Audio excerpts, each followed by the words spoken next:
a YouTube user by the name of Angelic Amygdala, who I think is just a wonderful soul, had turned me on to a video this morning about how a single Twitter post can ruin a person's life. And it's really quite an interesting tale, and it really illustrates how we can be misusing the tool. I was thinking, I really need to make a video about shame and about how we shame one another and viciousness and lack of empathy. I think I posted somewhere today about we need an empathy machine to counter the offense machine, right? Because everybody seems so willing to take offense and then jump in and pounce on someone in a vicious attack without consideration or compassion for what that must be like for the person who's receiving all of this vicious, this vicious attention. And then I remembered I did make a video once, and it was called Misusing the Tool. And I was talking a little bit about treating one another with compassion in the discourse. And the internet, this wonderful tool of connection and communication, I think is vastly being misused. The fellow in the discussion about the Twitter post was talking about how when Twitter first came along, it was actually a tool of connection.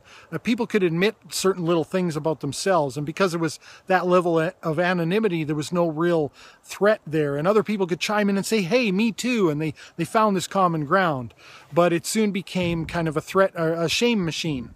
And shame is actually a tool as well, and it's one that we're really, really misusing.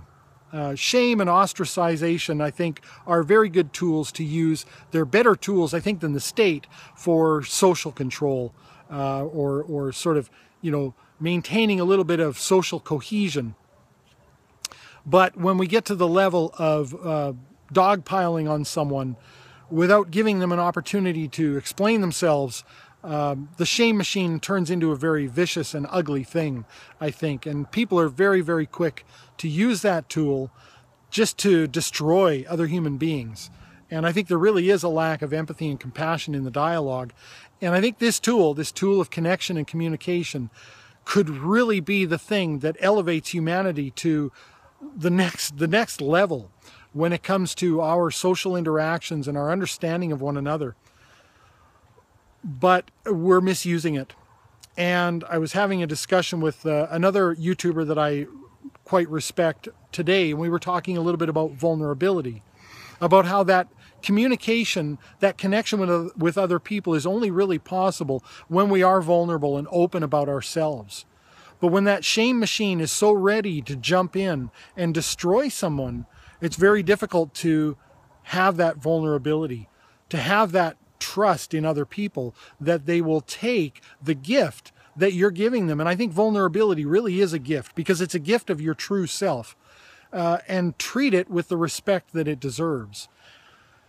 And I'm not sure what else to say about that, because I see too much of it. I see so many discussions escalate and spiral out of control and sort of spiral into these vicious attacks, personal attacks, and then the outing of certain information about people, the doxing and all the other things that take place, which are clearly meant to hurt, to destroy, to demean, to diminish, to discredit.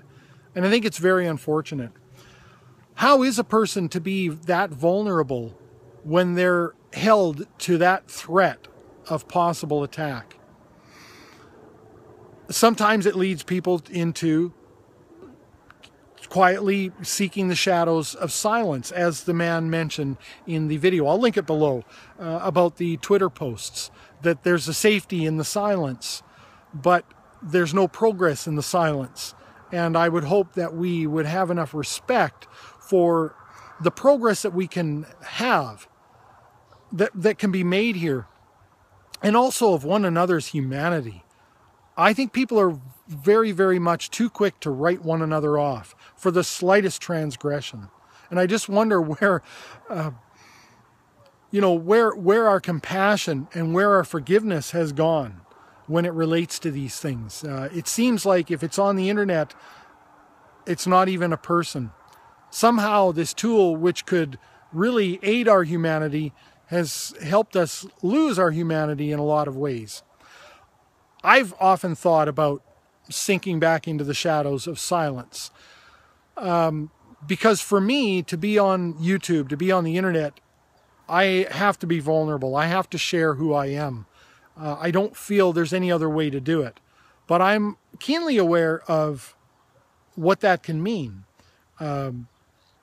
It can mean a public shaming campaign if someone says just the wrong thing, or says something that's actually just taken the wrong way, which is actually what happened in the case of the woman that the man in the Twitter video is speaking of specifically. She actually didn't mean anything racist. She was actually pointing out racism in a lot of ways, and her tweet was taken as racist, and people ran away with it. So we are misusing this tool, and it is an incredible tool of communication and connection, and I hope one day we get our act together. Thanks for watching.